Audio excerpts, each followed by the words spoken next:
Hello friends, Paper Historian here. I'm glad to welcome you to my channel, where we don't just tell stories, we drag you into the strange rules and stranger punishments that once governed daily life. In the Middle Ages, justice wasn't hidden in law books. It was shouted in markets, nailed to posts, and acted out on your neighbour's body. Bakers were paraded with loaves tied round their necks, gamblers were branded with dice pips, pigs stood trial in breeches, and a night walker without lantern could end up in the stocks by dawn. Forest deer had more legal protection than peasants, and blasphemers discovered that tongues could be punished as harshly as hands. It all sounds absurd to us, but to them, it was the only way to make order visible, to turn fear into ritual. So settle in, because tonight we're stepping into a world where justice was theatre, humiliation was currency, and the law sometimes looked more like a comedy sketch than a code. He hears the law before he reads it. A bell tolls above the market, and the crier climbs a stone step, parchment in hand, voice trained by practice and ale. Men look up from scales, women still their baskets, apprentices wipe flour from hands and crowd closer. By ordinance of the council, the litany begins. This is how law enters a medieval town, not as a footnote in a statute book, but as noise, as spectacle, as a threat strapped to a sentence. There is no single law in the Middle Ages. There are laws stacked like planks, royal writs, town bylaws, guild ordinances, manorial custom, canon law from bishop's court. The High Court hangs its sentences like thunder. The parish priest imposes penance like drizzle. The guild finds with the accuracy of a knife. Between them, an ordinary day is wired with rules the way a loom is wired with warp, visible everywhere, ignored only by men who enjoy pain. Walk the square and you can see the law. There is the pillory, two hinged boards for head and hands, its wood blackened by rain and spittle. There is the tumble stool, cucking stool, wheeled to the river for alewives and scolds, a dunking contraption as much comedy as correction. There is the town beam with its iron chains, where butchers who sold stinking meat are hoisted with carcasses as company. Near the baker's row, a tall post stands. The assize of bread and ale hangs here as numbers and threat, and the tester's metal jug rests below like a chalice for measuring sin. Bread is sacred enough to be regulated. In England, the assize sets the weight of a penny loaf by the price of grain that week. A just loaf is heavy, a dear loaf light, but never so light as a baker's conscience. The ale taster, yes, that is his job, knocks at cellar doors with a brass measure in one hand and a city sergeant in the other. A short measure earns a fine the first time, the pillory the second, and a ride through town on a hurdle. The third, with loaves hung round the offender's neck like a parody of sainthood. In Paris, the prévôt thew his own arithmetic at taverns. Water your wine too freely, and the street will drink it with you, from the gutter, at your expense. Clothes are policed because envy is a crime with witnesses. Sumptuary laws sprout from councils like weeds in June. In Florence, a wool carder may not wear silk. In London, an apprentice may not wear a dagger with jewels. In Aragon, a merchant's wife may not dress her hair in gold. Prostitutes are told to wear striped hoods or yellow veils, so fathers can pretend blindness is not a sin, and so courts can seize those who refuse shame. In Basel, shoes with points so long they must be tied at the knee are banned as hazards to public piety and cobbler's honesty alike. The message beneath the fabric is clear. Know your place and dress there. Night has laws of its own. At curfew, the watch's horn sounds. The crier shouts, "Cover your fire." Shutters close like eyelids. The Winchester Night Walker ordinance makes it plain. Anyone abroad after the bell, without lantern or good reason, is a suspect, hand for the stocks. The watch is not romance. It is men with cudgels who prefer beds. If they find dice rattling after hours, they seize them. If they find knives, they seize those too. Curfew is half fire safety, half morality play. Every town fears the news that spreads faster than rumour. Flame. Forest law is cruelty disguised as green. Cross the hedge into the king's wood and the rules sharpen. Deer are royal creatures. Boar belong more to privilege than to nature. In Norman England, the penalties bite hard. Illegal hunting may cost a hand. In some charters, an eye. Dogs brought within the forest must be lawed, 3 claws clipped so they cannot pull down deer. A peasant who traps a hare may be fined more than he earns in a season. A noble who does the same at the king's table calls it sport. The law protects not beauty, but ownership. Some edicts are so strange a modern ear thinks them jokes until the court rolls prove otherwise. Pigs stand trial for killing children and are hanged in fillets in 1386, dressed in breeches and a mask to remind the crowd that sin has a face, even when it has a snout. Roosters are prosecuted for laying eggs, a demonic portent, say the jurists, and a beetle once earns excommunication in a vineyard whose vines it has gnawed. This is not comedy alone. It is an attempt to name a world whose margins blur. If men answer for sins, why not beasts, when their damage equals ours? Heresy has its own arithmetic. Church courts move in whispers at first. A summons to appear, a list of beliefs that twist scripture into rebellion, a chance at penance. Persist, and the soft court hands the hard work to the secular arm with a pious shrug. Fire does what argument could not. In Paris, a scholar who loved Abelard too well is burned.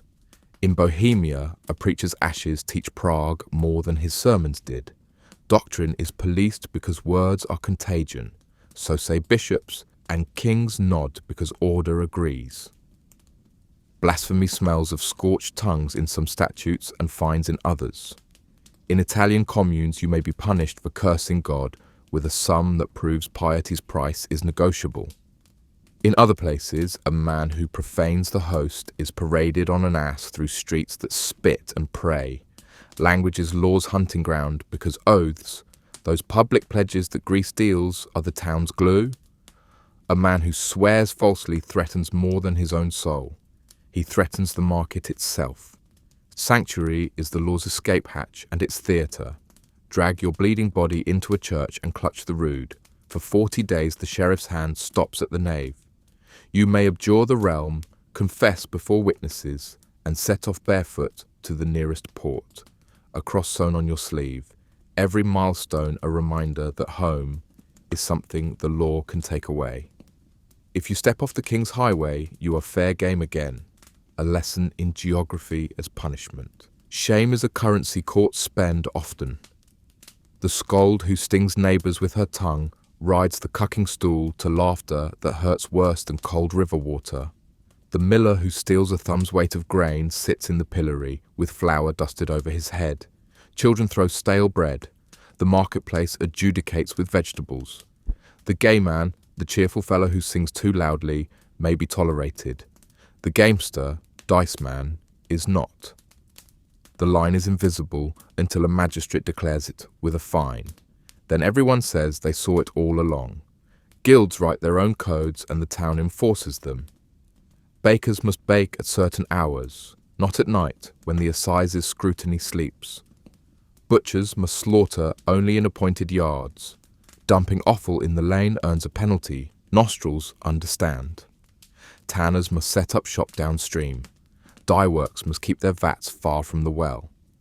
Public health is a new phrase, but the instincts are old. The law smells bad before it reads well. Women's bodies are public business when the books say so. Midwives swear oaths to report illegitimate births. Prostitutes are herded into legalized districts so sin can be taxed and named. A wife who strikes her husband may face a fine. A husband who beats his wife faces advice to drink less. The law is not blind. It squints in favor of those who wrote it.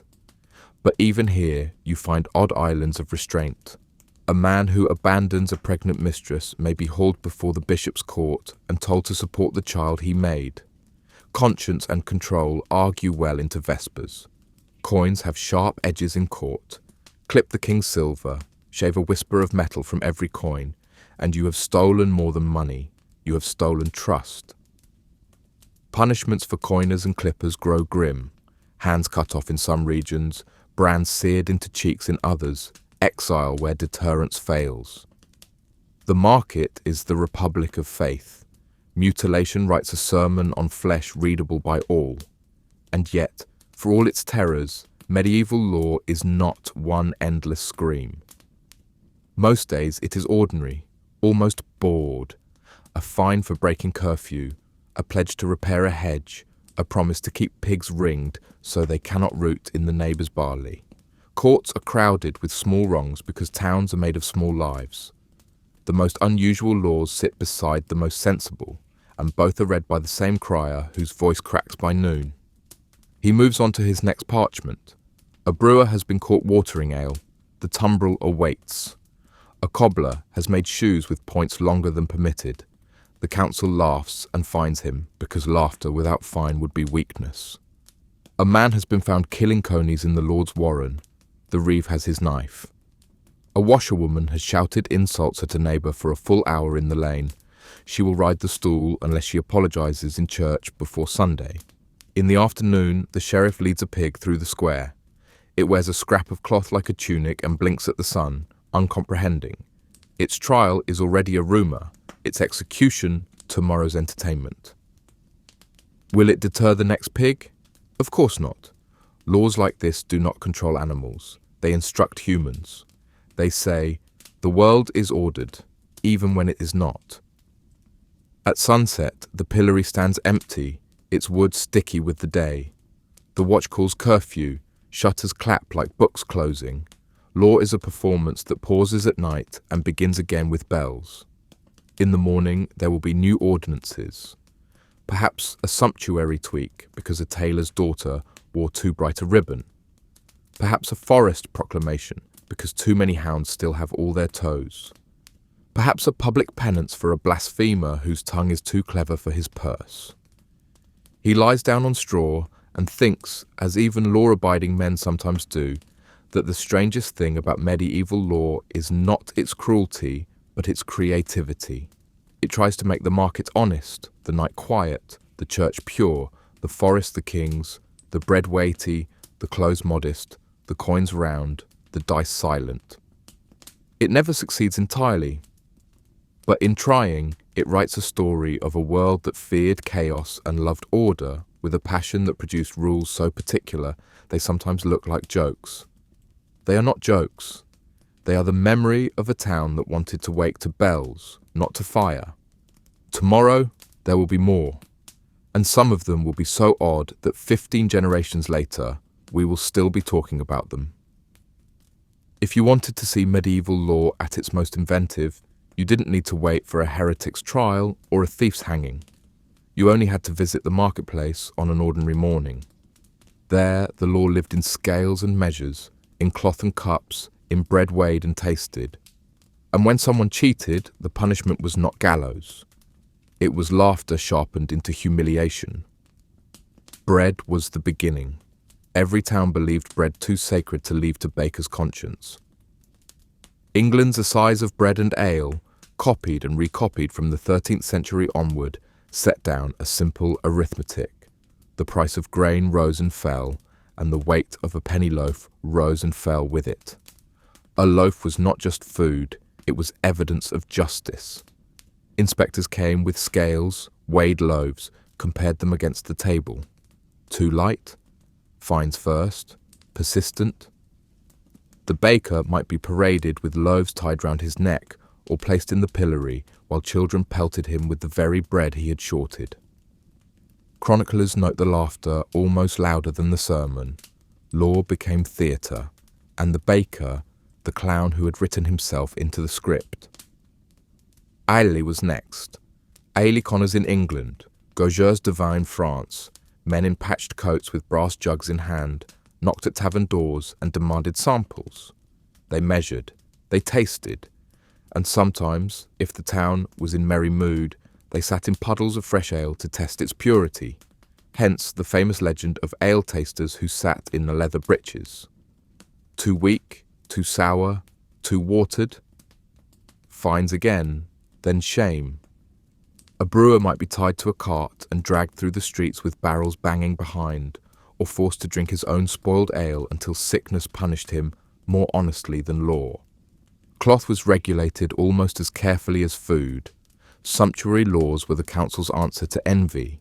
They decreed who could wear silk, who might wear fur, how wide sleeves could be, how long shoes could point. A merchant's wife in Florence was forbidden golden braids. An apprentice in London might not wear velvet. Prostitutes in many towns were ordered to wear striped cloaks or yellow veils so honest women could be distinguished. Did people obey? Rarely. Did councils care? Only when disobedience became too obvious. Then came the spectacle. A tailor's daughter forced to stand in the square wearing the illegal ribbon while neighbours jeered, or a courtesan paraded with her veil torn away to prove shame.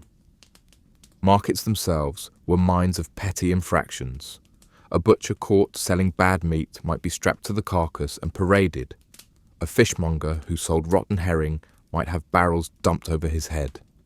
A miller who skimmed too much from peasants' sacks might be tumbled into a pond. Law did not simply punish, it humiliated. The dishonour was half the penalty, and the crowd ensured it was remembered. Even weights and measures were sacred. Towns kept official yardsticks and bushels chained in public halls, like relics of civic honesty. Any merchant caught shaving the measure was fined. Repeat offenders risked public branding of tools, sometimes even branding of flesh. To clip a coin or shave a scale was not merely theft, it was treason against trust. And trust was the invisible mortar of markets. Shame punishments kept order without gallows. The pillory was the great stage, a wooden frame in the square, head and hands locked, leaving face exposed to mockery and missiles. Offenders were not only thieves, but liars, cheaters, blasphemers, gamblers. A merchant caught using false weights might stand all afternoon with scales tied round his neck. A baker with loaves, a drunkard with a tankard. Crowds gathered, children jeered, apprentices threw mud, respectable women crossed themselves and laughed. The laughter hurt more than stones. Other punishments were tailored, literally. A butcher found selling dog meat disguised as lamb in Augsburg was paraded through town with a dog's carcass hung round his neck. A cobbler who sold shoes with false leather was forced to wear them until they fell apart. A scold in English villages might be gagged with a bridle, an iron bit forced into her mouth, paraded so that silence mocked speech. In German towns, a gossip might be forced to carry a heavy stone labelled with her crime. Law invented symbols as much as sentences. Guilds enforced their own laws with similar creativity. Bakers who kneaded with unclean water were fined, sometimes expelled. Brewers who used forbidden herbs were punished with banishment from markets. Tanners who poured filth into streams faced not only civic fines, but the wrath of neighbours downstream. Guild records list offences with almost bored regularity, but behind the parchment you can hear the splash of a man dumped in water, the roar of laughter when a cobbler's false shoes tore open on the street. Behind the humour, fear remained. Fines could ruin, exile could destroy, shame could haunt. A man branded with hot iron carried stigma for life. A woman marked as prostitute by decree had little hope of climbing back into respectability. The law's oddities may make us laugh, but to those who lived under them, laughter was edged with dread. The strangest thing about these laws is how ordinary they felt at the time. A baker paraded with loaves, a brewer dragged with barrels, a tailor's daughter shamed for ribbons. These were daily reminders that community was watching. Honour was fragile, and law worked by threatening it. Death was for murderers, but shame was for neighbours who had to live together tomorrow. So the marketplace itself became courtroom, stage and school. Children learned justice by jeering. Apprentices learned caution by seeing fines. Merchants learned honesty, or at least discretion, by fearing pillory. The town learned itself each time punishment played out. And in the noise of jeers, the splash of a dunking stool, the creak of pillory hinges, the law became visible, not a distant parchment in a chancery, but a performance acted out on neighbours' faces. The ritual was deliberate. Councils knew that fines alone were invisible. They lined purses, but taught no lesson. But public humiliation was memorable, instructive, a story told for weeks. A baker fined was forgotten. A baker in the stocks with loaves tied to his arms was remembered by every child who laughed. Shame spread faster than parchment, and the Middle Ages ran on memory more than on law codes. Sometimes punishments leaned toward comedy. In Nuremberg, a man caught pretending to be a physician without license was paraded on a donkey, facing backwards, carrying urinals as mock instruments. In France, a tavern keeper who watered wine was forced to drink from a funnel until he vomited. In England, a man who scolded his wife too harshly might be tied back to back with her and dunked in a pond until their shouts made reconciliation seem preferable. These punishments were harsh, yes, but also theatrical. Justice was spectacle. Spectacle was deterrent. And sometimes they leaned toward cruelty. In Cologne, millers who stole grain were nailed by the ear to their own mill door, cut free only when the knife sliced skin. In Flanders, cloth merchants guilty of fraud were whipped through the market with their fabric trailing in dirt. In Italy, gamblers were branded on the forehead with dice pips. The body itself became parchment, scarred with law's handwriting. All this might sound absurd, but it had a grim logic. Medieval society was small, face to face. Honor was fragile, trust precarious. If one baker cheated, all bread was suspect. If one brewer lied, all ale was tainted. If one apprentice wore silk, the hierarchy of dress wobbled. To protect order, law attacked symbols. Better to shame one man publicly than allow suspicion to poison the market. Better to make an example than to write an abstract rule. Guild ordinances fit neatly into this theatre. The fishmongers of Paris decreed no fish should be sold rotten. Inspectors sniffed barrels and tossed bad herring into the Seine with the culprit watching. The weavers of London measured cloth in yards chained to hall walls. Those who shorted length were fined, but often also forced to display their defective cloth, while rivals mocked. The butchers of Bruges had their slaughter yards inspected weekly. When offal clogged the streets, the fines stank as much as the gutters. These guild courts taught apprentices that honesty was not virtue, but survival. Sumptuary laws added the absurd touch of fashion police. Imagine a young woman in Florence fined because the ribbon on her gown gleamed too brightly. Imagine an apprentice in London dragged before aldermen for wearing a belt with silver studs above his station. Imagine prostitutes forced into striped hoods that made them visible from across the piazza, paraded as if desire itself could be legislated. It was cruel, yes, but also practical. Envy was poison in tight quarters. If clothing suggested false rank, resentment brewed. Law preempted resentment by humiliating the pretender. Did these laws succeed? Only partially. People found ways around them. Bakers added beans to flour, brewers flavoured weak ale with herbs, tailors cut ribbons narrower to pass inspection, women dyed hoods darker to pass as respectable. Councils issued edicts again and again, proof of disobedience. But success was not the point. What mattered was performance. Each proclamation, each punishment, reminded people that order was watching, even if order was often fooled. Shame worked downward, but also upward. Even wealthy men were not immune. In 1327, a Florentine noble who gambled in public was forced to confess before his peers. In London, aldermen fined their own for wearing excessive fur. In Paris, royal ordinances struck at knights who dressed more lavishly than princes. Power bent law when it could, but sometimes law bent back.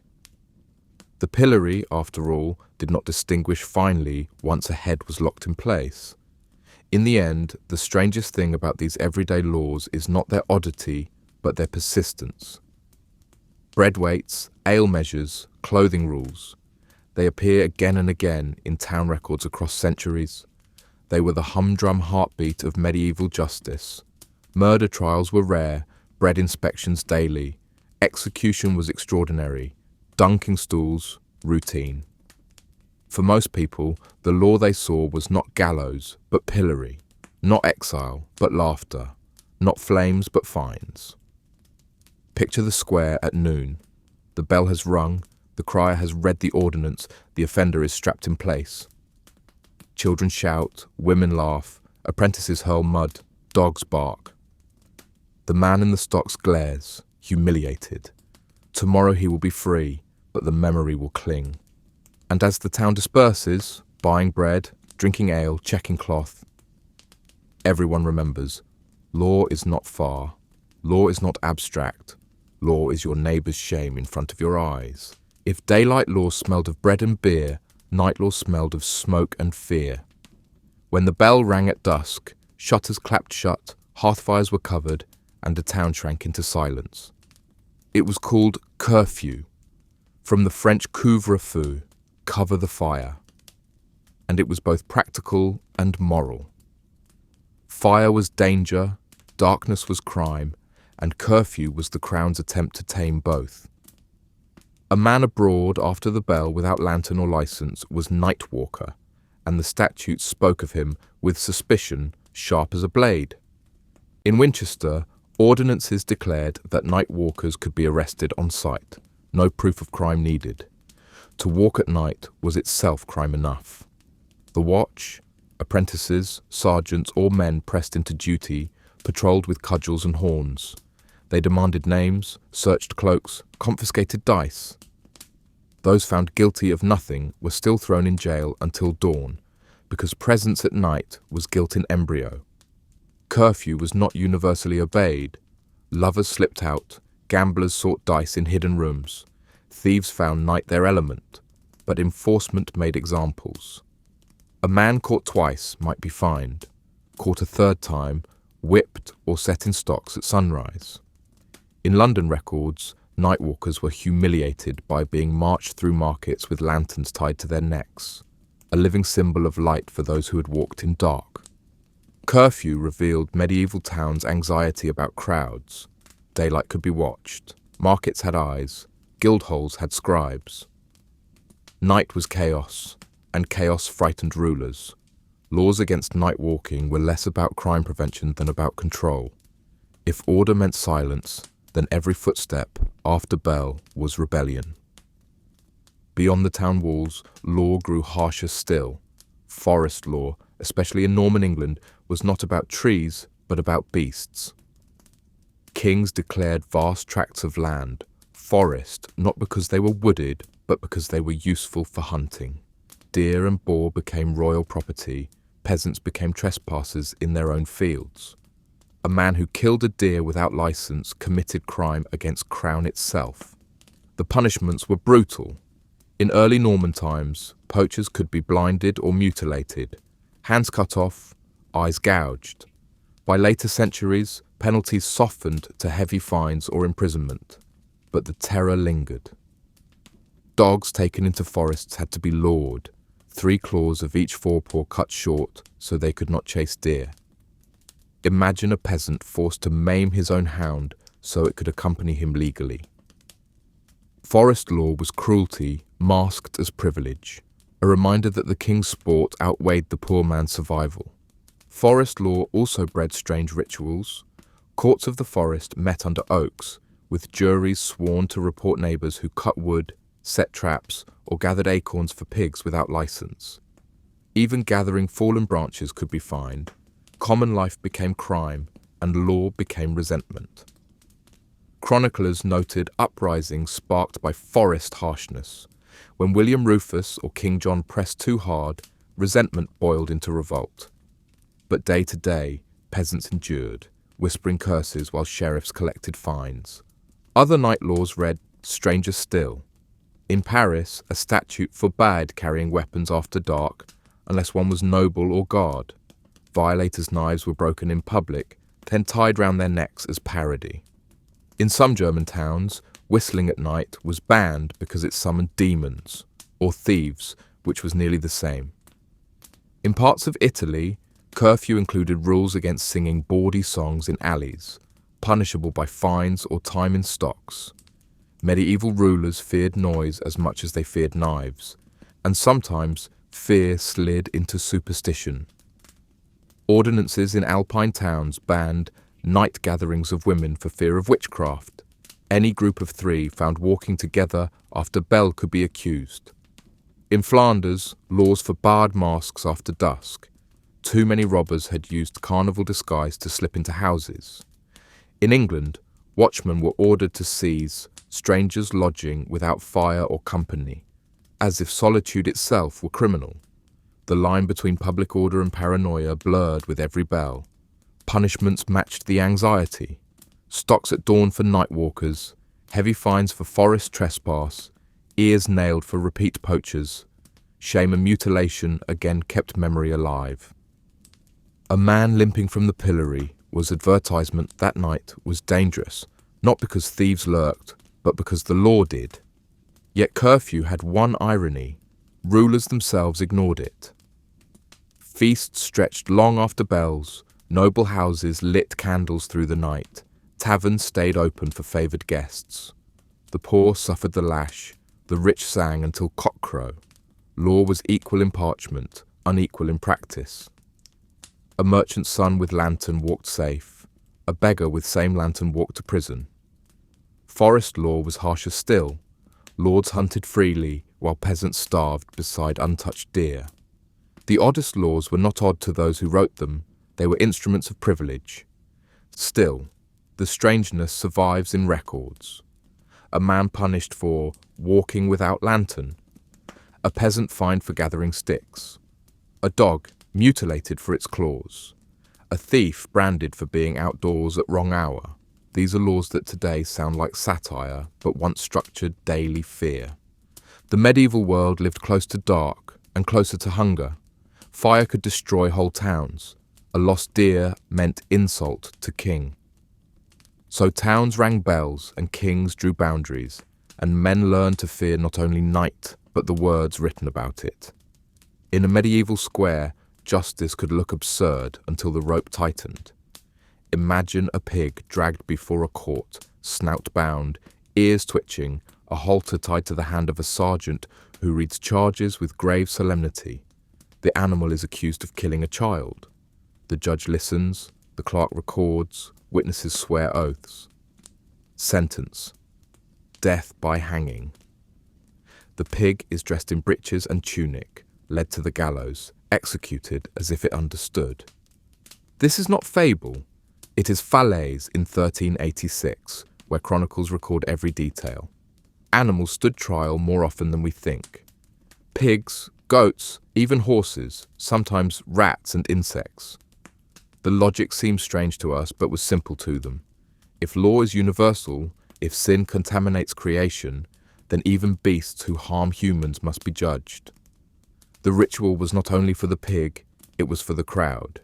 To hang the animal was to cleanse the community, to assure grieving parents that justice had been done, to remind neighbours that disorder, even from a sow, had consequences. Sometimes the absurdity deepened. Rats summoned for eating crops might be granted a proctor, a lawyer who argued in court that the summons was invalid because cats lay in wait on the road. Beetles accused of devouring vineyards were excommunicated by bishops, cast out of creation's blessing with holy words. A rooster once faced condemnation for laying an egg, an unnatural, demonic omen. Courts pronounced judgment with the same solemnity they used for thieves. Laughter was allowed, but obedience was required. These animal trials reveal more than superstition. They reveal how law was performance. Justice had to be seen, even if the defendant could not understand. A pig hanging on a rope was a spectacle of order restored. People believed less in the pig's guilt than in the ritual's necessity. It was theatre, and theatre reassured. Words, too, were put on trial. Blasphemy was considered crime as sharp as theft because it wounded not body but the fragile honor of heaven and the fragile stability of community. In Italian communes, fines were set for cursing God in public, scaled by the severity of the oath. In France, repeat blasphemers were branded on lips or tongues, a permanent mark of insolence. In England, a man who profaned the host could be paraded on a donkey face to tail, while townsfolk mocked. The tongue itself was punished. In some places, it was pierced with hot iron for words too foul. Chroniclers record men whose mouths were burned for heresy, whose lips were cut for curses. It sounds savage, but the logic was again symbolic. The tongue sinned. The tongue must suffer. A thief lost his hand. A liar lost his mouth. Why such obsession with words? Because medieval society ran on oaths. Markets depended on sworn promises. Courts relied on witness testimony. Fealty itself was a spoken vow. If words lost power, society cracked. To curse recklessly was to weaken the very glue of trust. To blaspheme was to insult not only God, but the framework that made contracts believable. Punishing words was punishing potential collapse. Some blasphemy laws were so precise they read like comedy. In Avignon, swearing by God's bones earned heavier fine than swearing by his head. Councils calibrated profanity as if it were weights of bread. In Basel, gamblers caught cursing dice were fined double if they invoked saints. In Florence, councils debated whether mocking the Virgin in taverns counted as blasphemy or heresy, a legal hair-splitting that showed how anxious they were about laughter. Yet, as with animal trials, performance mattered most. A man whipped for blasphemy was displayed in square. His cries were lessened to others. A pig hanged was warning that violence, even from beasts, could not go unanswered. A tongue pierced was sermon in flesh. These punishments lived in memory, retold over ale, repeated in sermons. They were law by story, not by statute. And sometimes mercy was part of theatre too. A blasphemer might be pardoned if he donated to a church bell. A farmer might be excused if his pigs were proven provoked. Even rats once escaped excommunication when their proctor argued whether made it impossible to attend court. Laughter and leniency mingled, but ritual always ended with authority affirmed. The spectacle reveals medieval priorities: order above reason, ritual above efficiency, memory above fairness. What mattered was not whether pigs deserved hanging or tongues deserved burning, but that community believed justice had been enacted. The absurdity is ours. For them, it was necessity. If animal trials and blasphemy fines made medieval justice look eccentric, the laws against heresy and witchcraft made it terrifying. These were not petty rules about bread or dice. These were attempts to police thought, to burn away doubt, to make the invisible visible by force. And they produced some of the strangest and harshest ordinances the age ever wrote. Heresy was the older fear. From the 12th century onward, councils declared deviation from orthodoxy a danger worse than robbery, because words could corrode whole kingdoms. The Cathars of southern France, preaching purity and rejecting sacraments, provoked crusade. The Waldensians, wandering preachers who spoke of poverty and scripture, were outlawed. Canon law thundered. To spread false doctrine was treason against God. Civil law echoed. Heretics lost property, rights, even lives. The process was grim ritual. A man accused was summoned to bishop's court, questioned, offered chance to recant. If he confessed and submitted, penance, pilgrimage, fasting, wearing of crosses sewn onto clothes, lifetime of shame. If he refused or relapsed, the bishop handed him to secular authorities with a pious phrase, Ecclesia non sitit sanguinem.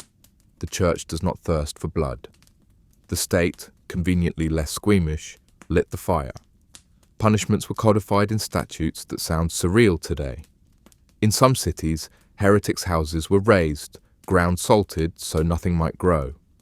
In others, laws ordered neighbours to watch neighbours, with fines for silence as heavy as those for sin. A man who failed to report a heretic might be branded traitor himself. The law made suspicion mandatory. Fear became duty. By the 15th century, witchcraft laws overlapped with heresy, blending theology with panic. Earlier centuries had laughed at old women muttering charms. Now councils and inquisitors saw them as conspirators with the devil. Ordinances multiplied, bans on gathering herbs at night, prohibitions against flying on feast days, statutes declaring pacts with demons, crimes of treason. In the Swiss cantons, whole codes were written to prosecute witches, with detailed instructions for torture to extract confessions. Torture itself became part of law's theatre. Thumbscrews, strappado, hot irons, each used to force words that would confirm suspicion.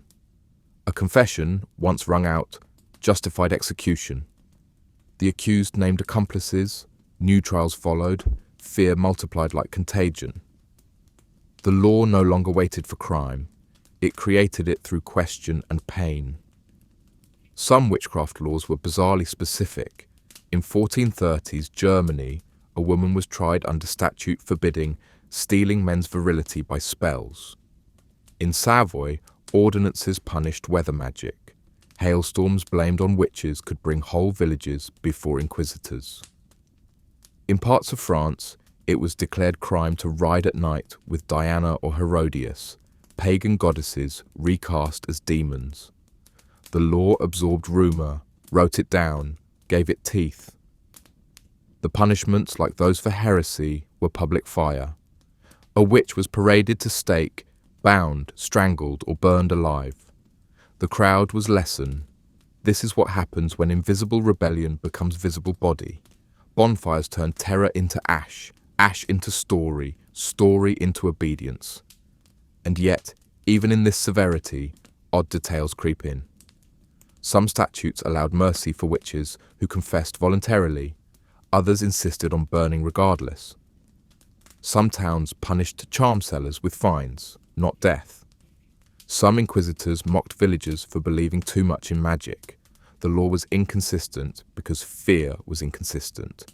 Half superstition, half control. Still, the trend was clear. From bread and ale to faith and fear, medieval law tried to control not only deeds, but thoughts. To speak wrongly, to believe wrongly, to dream wrongly could be crime. And the punishments, however strange, were real. Homes razed, women burned, books banned, families ruined. The strangeness lies not only in cruelty, but in the mixture of logic and absurdity. To execute witches for raising storms is brutal. To legislate against flying to Sabbaths on broomsticks is surreal. But to medieval minds, both were natural. Law's job was to make the unseen governable.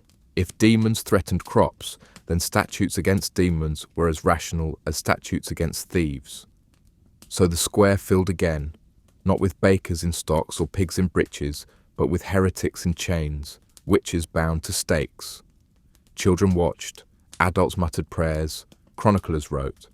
The law, once again, was performance, and performance taught fear. Look back across the parchment of medieval statutes and you see a pattern that looks like patchwork. Bread weights, ale measures, ribbons and furs, pigs in the dock, tongues branded, witches burned, curfew bells tolling. It seems chaotic, but beneath it lies a single impulse: fear of disorder.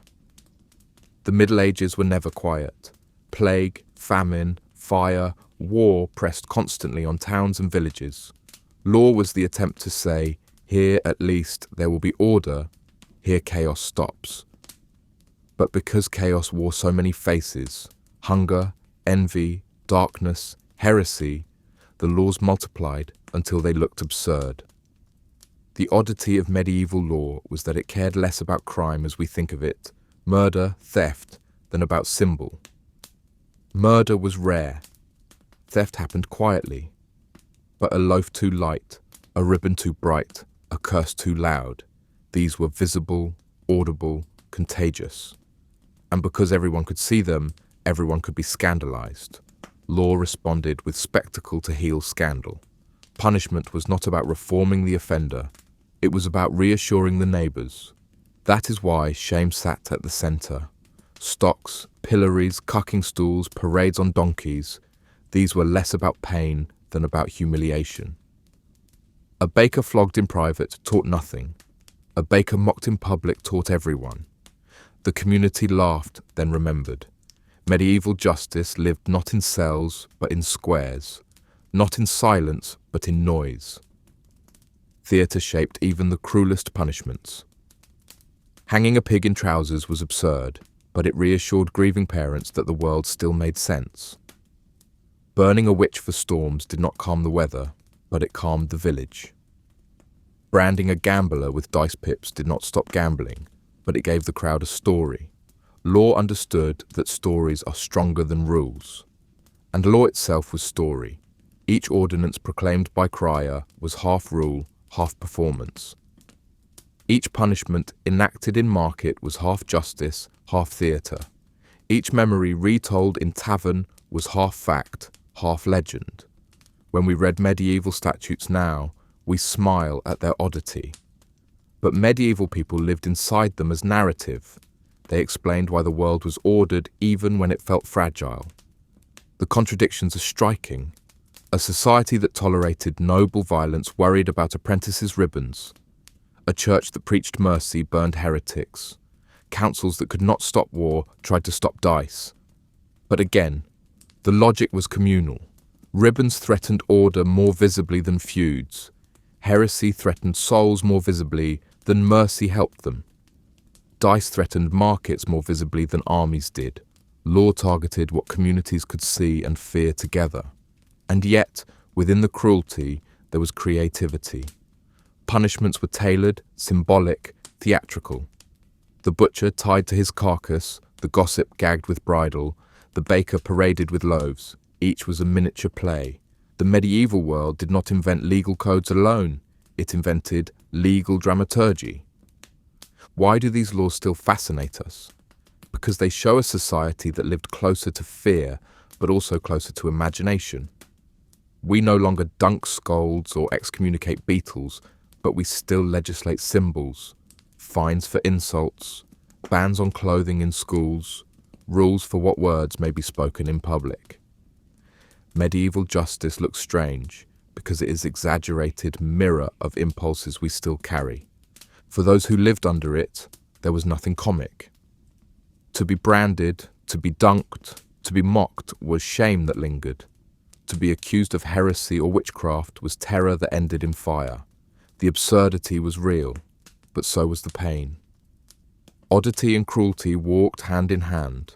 When curfew bells rang, men covered fires and prayed not only against thieves, but against watchmen's cudgels. When forest law mutilated dogs, peasants cursed kings, but obeyed.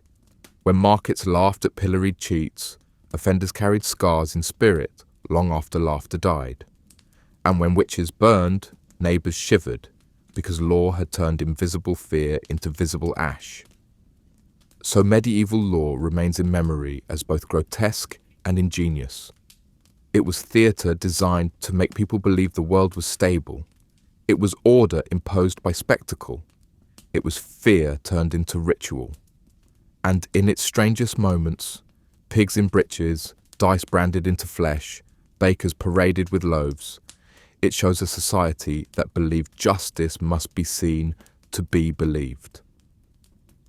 The crier rolls his parchment, the bell rings again, the crowd disperses. Another day, another ordinance, another performance. Centuries later, we still hear the echo, a reminder that justice has always been part courtroom, part stage, and part story.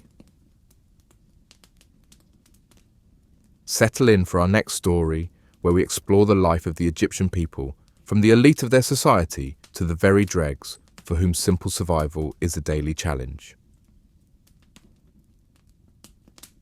At first light, the river is the colour of copper, and a breeze from the south nudges ripples toward the delta. He wakes on a reed mat in a house of mud brick, the walls cool from the night, the roof flat and rough under a scatter of straw. The streets of the village, if the packed earth alleys can be called streets, are narrow enough that neighbours can trade gossip without leaving their thresholds. Chickens scratch in dust. A goat complains. A child runs barefoot past a doorway where a woman grinds grain with a quern, stone against stone, the sound as old as the river itself. He is not a scribe or a soldier. He is most of Egypt, the low-born, the mud-brick people, farmers who pull harvest from the floodplain, labourers who haul stone when the king calls, boatmen who ferry jars of beer and baskets of onions to market, craftsmen who patch sandals, plaster walls, mend nets. His world is measured in cubits and days, not in royal years or inscriptions on granite. Yet the king's name touches him too, because everything here belongs to king and gods first and to the hands that made it later. The day's first task is bread. His wife has already mixed emmer flour with water, kneaded it with salt and a pinch of coriander, patted the dough into flat loaves. In the courtyard, a small oven of clay glows. She slaps the rounds against the hot inner wall. They blister and bake in minutes. Beer waits in a clay jar, thick, sour, nourishing, brewed from bread loaves mashed into warm water and left to wake with yeast. Children dip cups, making faces at the taste and then demanding more. A little onion, a clove of garlic, a fig or two if a tree has been generous. This is breakfast in a place where luxury is measured in dates, not gold. In the cool season, when the Nile has retreated and the fields drink the river's gift, he walks to the plots with a hoe over his shoulder. The black silt clings to his ankles, rich and fat from the flood, the reason people long ago decided to build wings of reed and mud on each bank and call it a country. He works for a landlord, perhaps a temple estate, perhaps a noble household, perhaps, on paper, the king himself. There is a steward who counts seed, a scribe who measures plots with a knotted cord and a rod, and who can turn numbers into taxes with a smile that outlasts harvest. The hoe is wood, with a stone or copper blade, the plough a light thing pulled by oxen with yokes padded by cloth. He cuts furrows, drops seed, covers it with his heel, sings to keep time with his neighbour. The songs talk about lazy oxen and clever wives and the overseer's blind eye. They mock scribes who do not know how to keep their hands clean and who pretend writing is harder than ploughing. The scribe nearby writes a line in his roll without looking up. When water must be lifted from canals to thirsty rows, he and his sons stand on a bank and work the shaduf together, a wooden beam balanced on a post with a bucket at one end and a weight at the other. Up and down, the water arcs in a rhythm that makes shoulders ache and boys learn patience. If a canal bank crumbles, they patch it with mud. If a channel silts up, they dig. The river gives, but she makes men work to accept the gift. Not every day is field and furrow. In the season when the flood covers fields, corvée labour summons him and his neighbours to work for the state. He has hauled stone on a work gang building a tomb for a local noble, dragged blocks up ramps slick with water to make sled runners glide, sung to the beat of a foreman's clapper as hundreds heaved in time. He has baked mud bricks for a temple wall, straw mixed into clay, mould set in sun, thousands of rectangles lined like soldiers drying into strength. He has cut papyrus stalks in marshes and woven mats, lashed reed boats when lumber was too dear. For such labour he received rations, jars of beer, baskets of bread, fish dried in strips, onions, maybe a piece of meat on festival days. Wages are food and protection more than silver. Silver is for scribes' dreams and merchants' ledgers. His clothes are simple, a linen kilt wrapped around hips, sometimes a short tunic when wind comes chill at dawn. In summer, little more than decency. In winter, a shawl. Linen is from flax grown along the edges of fields, spun by his wife and woven on a narrow loom in the courtyard, bleached by sun, softened by washing, in clay jars with natron. His wife's dress is a sheath of the same cloth, held with straps, sometimes beaded at the breast if a cousin brought her faience trinkets from market. Children run naked until someone needs them dressed for a visit to the temple. The house is a box of rooms around a small open space, its flat roof a second room, where pots dry and people sleep when nights are too hot inside. Niches in walls hold little figures of Bez, the household god with lion's mane and dwarf legs who keeps nightmares away, and of Taweret, hippo-bellied and crocodile-tailed, who guards pregnant women. A shelf displays a small painted stela, father and mother offering bread to a god, hands raised in the ancient gesture of prayer. In a corner, a clay jar holds the last harvest's grain. Mice think it belongs to them. Cats disagree.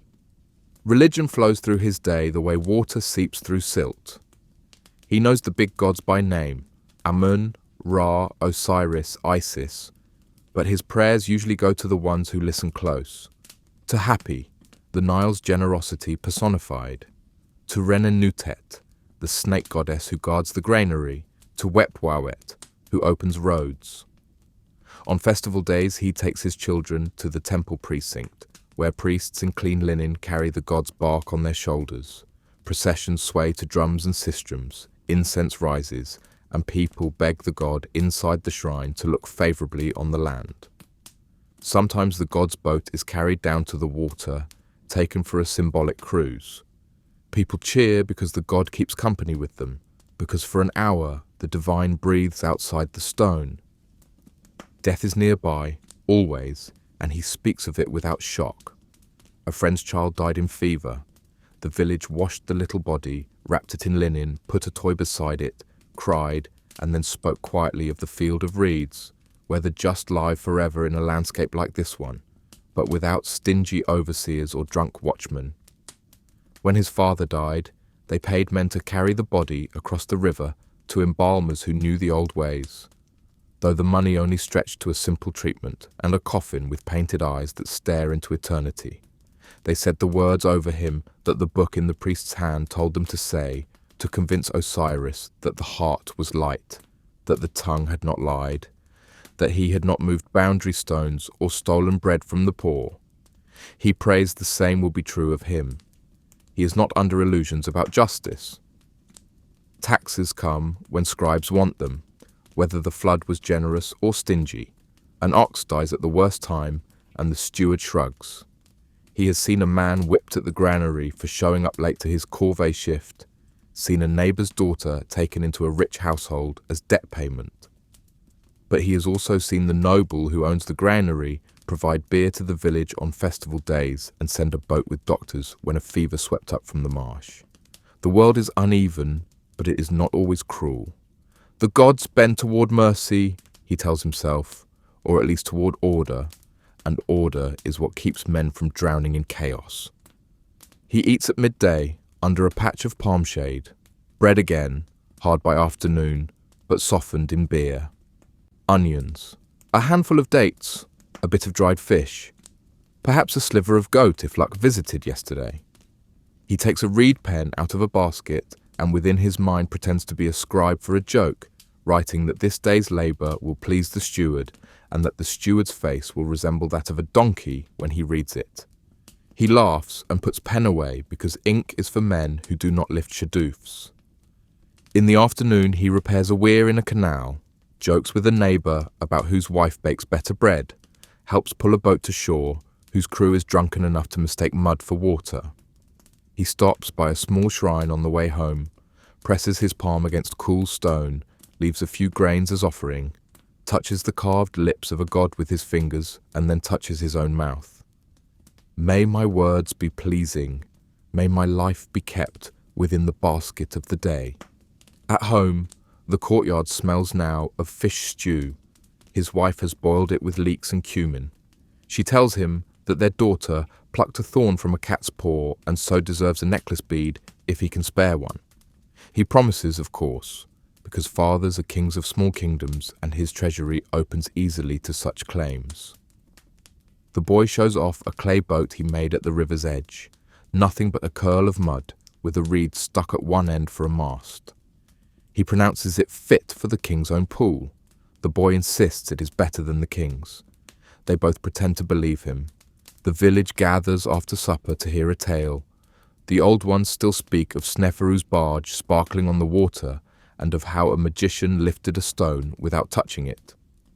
Someone plays a flute, someone claps.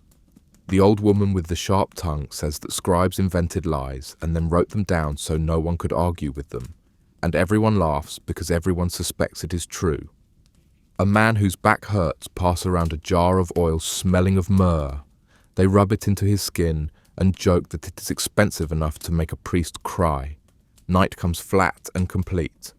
The roof becomes a bed, the stars scattered in patterns that even gods envy. Jackals bark at distant edges, frogs sing near the canal. The wind says it will visit tomorrow if men are polite. He sleeps knowing that in the morning the river will still be there, that the scribe will still count too carefully and the overseer will still frown, that the gods will still listen if spoken to properly, that bread will still be bread, beer, and life. He does not think of history, he thinks of water, seed, and children. If you wrote his day on papyrus and carried it to a noble house, the noble might skim it and smile at a world he does not know, despite its proximity. If you took it to a temple, a priest might nod and call it Ma'at, the right order, embodied. For this man, the lowborn, the river is God and wage, the field altar and ledger, the house kingdom and shelter. He would shake his head at philosophers and call himself practical. He stands where a god once stood with a hoe in his hand and feeds the world that carves his story into stone without writing his name. Tomorrow the bellies will need bread again. The river will sigh and carry silt. The shadoof will creak. The crier will shout news from the palace about a festival the village cannot attend. And he will be there, mud on his ankles, sun on his shoulders, a hymn to survival that no scribe bothers to write, but every child knows by heart. If the lowborn filled fields with sweat, the middle ranks filled Egypt with craft and order. They were the people whose names sometimes reached papyrus, artisans who built tombs, scribes who bent words into commands, soldiers who marched at Pharaoh's will, traders who ferried goods up and down the Nile. They were not nobles, but they were not mud-brick anonymous either. Their lives stood halfway between survival and privilege, close enough to power to feel its shadow, far enough from hunger to dream. The artisan's house in Deir el-Medina gives us the clearest glimpse. Tucked in a walled village west of Thebes, the men there carved and painted tombs in the Valley of the Kings. Their homes were longer, straighter, sturdier than farmers' cottages, with painted plaster walls and niches for lamps. Inside, wives wove linen, baked bread, brewed beer. Children learned to draw before they learned to plough. Work was heavy, but the reward was security. Regular rations of grain, beer, vegetables, sometimes meat. A wage from the state itself. In return, they wielded chisels and brushes in darkness, shaping walls with prayers and stars, painting gods who watched their every stroke. An artisan's day began early. He packed a satchel with bread, onions, and dried fish, kissed his family, and walked in a gang to the tombs. Foremen carried tall sticks, marking pace. At the site, he set tools, copper chisels, stone hammers, pigment jars. The work was holy and monotonous. Chisels rang against limestone, brushes traced God's forms, overseers demanded perfection. When famine or political turmoil interrupted rations, strikes occurred, the earliest recorded in history. These men, though not noble, had leverage. Pharaoh needed his afterlife decorated. That gave artisans pride, rare for commoners. Scribes lived differently. They bent not stone, but words, and words in Egypt were power. The scribe, boasted one text, is released from hoe and plough. His hands are soft, his body is clean. A boy who showed wit might be apprenticed, trained to copy hieratic script with reed pen and ink on papyrus. Lessons were brutal, mistakes punished, practice endless. He wrote lines of proverbs. Do not move boundary stones. Do not be lazy. His hand cramped, his back ached, but mastery meant escape from mud. The scribe's world was office before offices existed. He sat cross-legged in an anteroom, papyrus on lap, copying orders. He recorded grain tallies at granary doors, measured harvests in cubits of silt, listed corvée workers, counted oxen, transcribed decrees. A noble's wealth existed only when a scribe wrote it, a farmer's taxes only when a scribe recorded them. That gave scribes subtle power, though exercised carefully. Arrogant scribes mocked farmers in texts, calling them beasts without intelligence, but every scribe knew, without farmers, there was nothing to record. The soldier's path was harder but honorable. Egypt always needed men to guard borders, escort caravans, and suppress rebellions. A middle-class man might join ranks, receiving weapons, rations, and sometimes land. His kit was simple: bow, shield, spear, sometimes bronze sword. His pay was modest but steady, and in long campaigns, against Libyans, Nubians, Asiatics, he might return with plunder.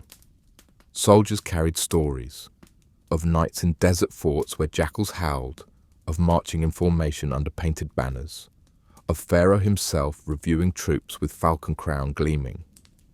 Many were ordinary men pressed into service, but for some, soldiering became family trade. Their households lived on rations and status, respected in towns where safety came from spear points. Traders formed another slice. They loaded boats with pottery, beer, linen, papyrus, jewelry. They paddled down to delta markets or up toward Nubia, where ivory and gold tempted buyers.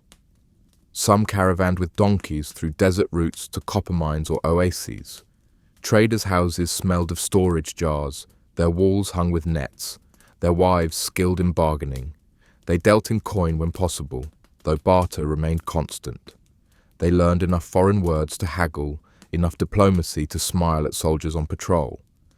A successful trader lived comfortably, painted walls, cushioned chairs, music at feasts. Yet his wealth was fragile, always at mercy of river flood or caravan raid. The middle class ate better than peasants. Their bread was finer, baked from sifted flour. Their beer was filtered, less gritty.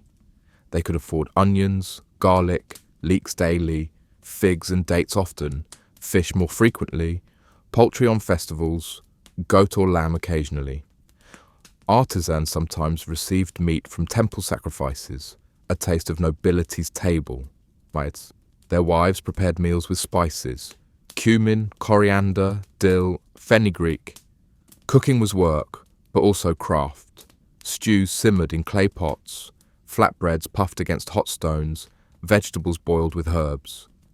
Eating was still simple, but richer than survival fare. Clothing reflected status too. A scribe wore pleated linen kilt, sandals of leather, sometimes a staff to mark authority.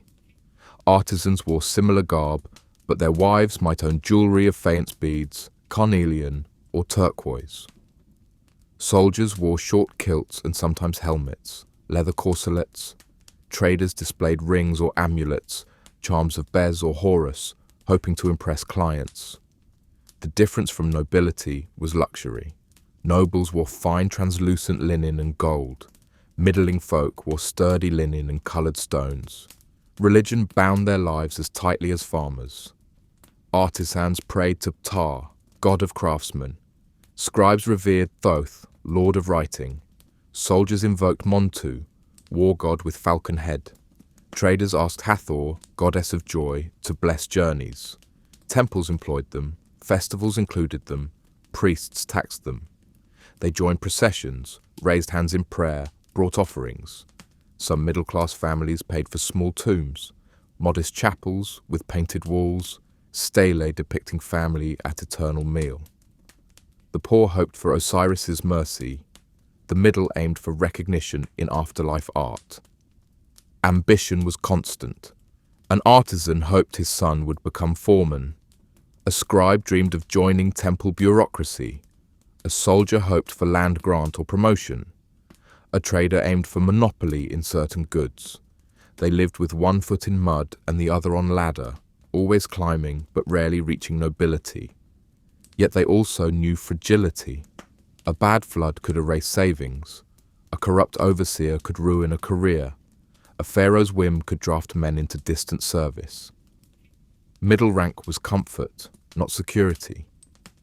Pride came with anxiety. One misstep, and a family sank back into anonymity. Still, compared to peasants, their lives shimmered with colour. Their homes had plastered walls, painted with lotus, papyrus, or gods. Their feasts had music, flutes, harps, tambourines. Their evenings had stories read aloud by scribes, tales of sinuhe, of shipwrecked sailors, of cunning peasants who tricked nobles. Their children learned letters as well as chores. Their wives organised households with pride. Their daughters wore wigs at festivals. They could imagine being remembered. At sunset, an artisan returned from tomb work, covered in dust of Pharaoh's eternity, sat at his painted wall, and drank filtered beer with neighbours. A scribe locked away papyrus rolls, stretched stiff fingers, and told his wife of new decrees. A soldier rubbed sore feet, sharpened arrows, and sang songs of campaigns to children, wide-eyed. A trader tallied profits, shared figs, boasted of deals. They were not rulers, but they were not forgotten either. The middle class of Egypt lived in the bright shadow of power, respected, taxed, ambitious, precarious. If peasants fed Egypt and scribes counted it, nobles and priests consumed its fruits in style. At the top of the social pyramid, literally and figuratively, lived the pharaoh, his household, high priests, viziers, generals, and wealthy landowners. Their days glittered with ceremony, but beneath the gold lay anxiety. Every luxury carried responsibility, every feast shadowed by divine expectation. The noble's house was not mud brick alone, but plastered, painted, expansive. Courtyards shaded with sycamores, pools stocked with lotus and tilapia, gardens arranged with date palms and vines. Walls gleamed with scenes of servants bringing food, dancers twisting, scribes recording. Floors were sometimes inlaid with faience tiles that shimmered like water. Furniture was not reed stools, but carved wood chairs with lion paw legs, beds with woven string and linen sheets, chests lacquered and gilded. Nobles lived surrounded by reminders that they were different. Meals proved it. Bread was white, made from sifted wheat, not coarse emmer. Meat was common: beef, lamb, goose, duck, grilled, roasted, stewed with garlic and herbs. Fish was fresh, wine red and imported from the delta or beyond, beer refined. Fruit bowls overflowed with figs, dates, grapes, pomegranates, honey-sweetened cakes. At feasts, dancers entertained, musicians plucked harps, poured wine, shook sistra. Nobles reclined on cushioned couches, servants fanned them with ostrich feathers, perfumes of myrrh and lotus-scented air. Compared to a farmer chewing onions, this was another world. Clothing marked status. Nobles wore fine linen so sheer it glistened, pleated and perfumed. Gold collars studded with turquoise or lapis framed their chests. Rings gleamed on every finger. Wigs of human hair, braided and perfumed, crowned heads. Cones of scented fat slowly melted through banquets, releasing fragrance. Cosmetics, kohl eyeliner, malachite shadows, red ochre lips, were not vanity, but culture, symbols of health, protection, beauty. Nobility was theatre, and every garment was costume. Priests formed a parallel elite. They lived off temple estates, controlled wealth rivaling pharaohs, presided over rituals that bound gods to Egypt. High priests of Amun at Thebes could command hundreds of acres, flocks, breweries, and scribes. Their households resembled noble villas. Their meals were nearly as rich. Their clothes were white linen, plain in theory, but immaculate in practice, cleaned daily in temple laundries. Purity defined them. Shaved bodies, daily baths, incense wafting around them. They alone entered sanctuaries, drew back curtains to feed statues of gods with bread, beer, meat, and wine. To the public, they were bridges to divine power. To Pharaoh, they were both allies and rivals. The Pharaoh's palace dwarfed them all. It was less fortress than stage. Halls lined with painted columns, ceilings high as palm groves, courtyards thrumming with guards, scribes, dancers, cooks, artisans. The throne room was theatre incarnate. Pharaoh seated beneath canopy, wearing crowns of Upper or Lower Egypt depending on ceremony, Uraeus serpent gleaming on brow. Foreign envoys bowed, courtiers prostrated, priests blessed. Pharaoh was God-king, Horus on earth, son of Ra, master of Maat, the cosmic order. Yet behind splendor, Pharaoh carried burden. He must keep Nile flooding, army strong, temples honored, borders intact. If famine struck or rebellion simmered, people whispered the king had failed Maat. Nobility looked gilded, but stress cracked its polish. Pharaohs built monuments as insurance. Pyramids, temples, obelisks shouted their divinity in stone. Each inscription declared eternity, but behind it lay mortal fear of being forgotten. Noblemen served Pharaoh as officials. The vizier, chief minister, oversaw justice, taxation, building. Generals led campaigns into Nubia or Syria, returning with gold, slaves, exotic animals. Overseers managed labor gangs building tombs or canals. Wealth came with constant obligation. Nobility was not idle, it was administration. Noble women enjoyed status too. They managed estates, owned property, commanded servants. Wealthy wives wore jewelry rivaling their husbands, attended banquets, dedicated offerings at temples. Some became priestesses of Hathor or Isis, roles of influence. Queens, of course, could rival pharaohs. Hatshepsut ruled as king. Nefertari's tomb was painted with equal grandeur as Ramses's temples. Elite women lived more visibly than lower-class counterparts. Education for nobles and priests' sons was rigorous. Boys learned writing, accounting, religious texts, diplomacy. They studied mathematics, astronomy, medicine, knowledge hoarded by scribes and priests.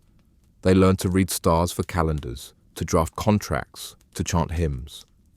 A noble youth prepared for governance, not ploughing. Girls of high rank learned music, dance, household management, sometimes literacy. Elite culture passed itself carefully, jealously, to heirs. Religion wrapped nobility tightly. Priests conducted elaborate festivals. The Opet festival at Thebes carried Amun's statue by river from Karnak to Luxor amid music and incense, nobles lining processions, Pharaoh visible to crowds. Nobility sponsored temple building, hoping gods would reward them. Tombs carved in cliffs at Thebes show nobles seated before heaps of bread and meat, wives offering flowers, children praised. They invested in eternity as much as in life. Luxury extended to death. The poor hoped for a shroud. The middle carved modest chapels. Nobles built tombs with painted chambers, scenes of hunting, fishing, feasting, servants carrying food to eternity. Coffins were gilded, faces painted with idealized features. Inscriptions prayed to Osiris for safe passage. Amulets of carnelian, faience, gold-guarded body. Priests recited Book of the Dead spells. Nobles died anxious but hopeful that wealth could bribe eternity. Even Pharaoh's death was spectacle.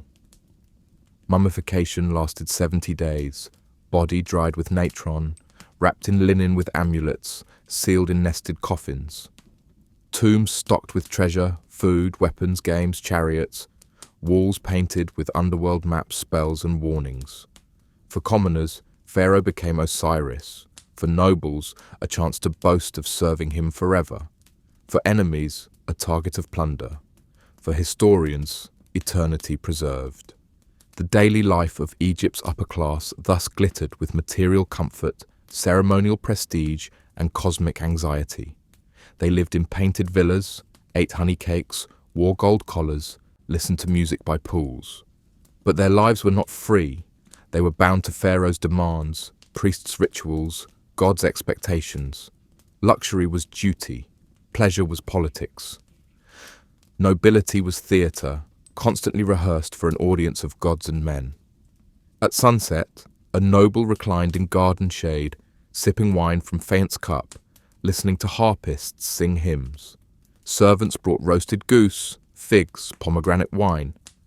His wife adjusted wig, her jewellery catching flame of oil lamp. Children recited lessons, scribes stood ready with rolls. Beyond walls, peasants trudged home from fields, artisans returned dusty, soldiers sharpened spears. Egypt was unified by river, but stratified by class. At the top, nobles and priests glittered, symbols of order and wealth. Their comfort rested on shoulders of thousands they rarely saw. Yet they too knew fragility. Tomb inscriptions pray desperately, "May my name not be forgotten." Nobility's greatest fear was not hunger, but oblivion. They carved their lives into stone to resist it. And in doing so, they left us their voices, not only the glory of pharaohs, but the chatter of middle ranks, the prayers of farmers. All classes echo, but the nobles echo louder, painted on plaster, carved in hieroglyphs, eternally declaring their right to bread, beer, and remembrance. Egypt was never just three neat boxes, low, middle, high, stacked like bricks in a wall. It was a web of obligations where each class tugged at the others, bound together by the Nile, by Pharaoh's commands, by temples, by fear of disorder. The miracle of Egypt's long survival lay not in stone, but in this fragile balance. The peasant felt the noble's presence most at tax time. Every harvest, scribes and stewards came with cords and rods to measure fields, with scales to weigh grain. The peasant poured baskets into granary bins, knowing part went to temple, part to pharaoh, part to landlord. He kept the rest for his family, too much flood or too little, and his bins emptied while taxes stayed constant. Complaints were dangerous. Overseers had whips, scribes had records, and both had authority. Yet the system persisted because it fed Egypt's machine. Grain taxes funded temples, fed soldiers, paid artisans, sustained nobles. Without peasants' grain, nobles could not feast, priests could not sacrifice, pharaoh could not build.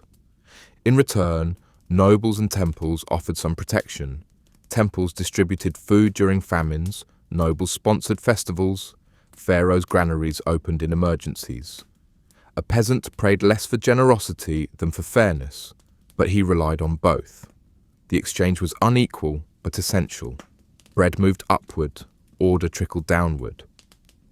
The middle class bridged this gulf. Scribes enforced taxes, artisans built tombs. Nobles demanded, soldiers guarded borders for Pharaoh. Their loyalty kept system steady, but their grievances shook it too. Strikes at Deir el-Medina proved artisans could halt royal burials. Mutinies showed soldiers could defy commanders. Nobles had wealth, peasants had numbers, but middle ranks had leverage, skill and organization. They were buffer and fulcrum, binding top to bottom. Festivals displayed this balance most clearly. At Opi in Thebes, priests carried Amun's statue from Karnak to Luxor. Nobles paraded, pharaoh appeared, artisans and peasants crowded streets. Food flowed, bread, beer, meat distributed to crowds. Music, dancing, incense unified classes in shared awe. For one day, hierarchy dissolved into spectacle. Everyone shouted hymns, everyone watched God's barks float on river. Yet the very festival reinforced order. Pharaoh seen as divine, priests as mediators, nobles as patrons. The crowd rejoiced, but also remembered their place. Markets were another meeting ground. Farmers brought onions, fish, beer, artisans sold sandals, pots, traders displayed imported oils and lapis. Nobles as servants bought in bulk, peasants haggled over scraps, scribes noted prices. In market dust, all classes brushed shoulders. But even here, distinction ruled. Nobles' buyers bargained with arrogance, peasants with caution. A man's class was measured not by goods, but by confidence. Temples bound classes spiritually and economically. Priests employed peasants to till temple fields, artisans to build shrines, scribes to record offerings. Nobles endowed temples with land and wealth. In return, priests legitimized nobility with rituals, festivals, oracles. Pharaoh himself was high priest, ultimate bridge between human and divine. Religion thus reinforced class order. Peasants prayed to gods but depended on priests. Priests invoked gods but depended on nobles. Nobles funded rituals but depended on peasants' grain. The circle was complete. Taxes and labor obligations forced constant contact. Corvée gangs included farmers, artisans, even minor officials, all hauling stone or digging canals together. Overseers barked equally, though punishments varied. Peasants whipped hardest, scribes scolded, nobles exempt. Yet the experience reminded everyone that Pharaoh owned their sweat. Temples echoed with hymns to Mayat, order, justice, but the daily expression of Mayat was taxation. Order meant grain collected, canals maintained, walls built. Marriage sometimes bridged classes, though rarely far. A scribe might marry artisan's daughter, raising her household into literacy. A noble's son might wed wealthy trader's daughter, cementing alliances. But peasants married peasants, nobles nobles. Social mobility was possible, but narrow, dependent on talent or favor. Exceptional scribes rose to offices, brave soldiers became commanders, clever traders gained estates. But such rises were rare enough to be celebrated as legends. Death revealed interaction too. In tomb scenes, nobles depicted peasants bringing offerings, baskets of bread, jars of beer, cuts of meat. The imagery mirrored life. Peasants sustained nobles even in eternity. Middle-class tombs borrowed this iconography, showing families before heaps of food, servants bringing geese, scribes recording. Even death obeyed class. Pharaoh's pyramids were mountains, peasants' graves were pits. Yet all hoped for same field of reeds, where class vanished. Eternity promised, equality denied in life. Law enforced class balance. Courts punished peasants for theft harshly, artisans for fraud symbolically, nobles rarely at all. But Pharaoh's justice claimed impartiality. Inscriptions boasted of fairness to rich and poor alike. Whether practice matched claim mattered less than proclamation. The idea of Ma'at required that even peasants believe Pharaoh could be just. Without that faith, obedience faltered. Interaction was not always peaceful. Revolts flared when taxes grew unbearable or famine bit. Letters record peasants complaining of overseers, soldiers rebelling over rations, nobles conspiring against Pharaoh. Egypt's unity was never effortless. It was negotiation between classes constantly renewed. Stability came not from absence of tension, but from ritual, spectacle, and shared dependence on Nile's flood. Picture a harvest festival in a village. Peasants heap grain, artisans sell pots, traders bring dates, nobles' servants supervise, priestesses bless, scribes record. Beer flows, children dance, songs praise Pharaoh. Everyone eats. For a moment, class dissolves in community. But when feast ends, the steward counts again, the scribe writes again, the noble demands again. Egypt continues because every class both resents and needs the others. The Nile was ultimate mediator. Its flood fed peasants, enriched nobles, endowed temples, glorified Pharaoh. When flood failed, tension rose.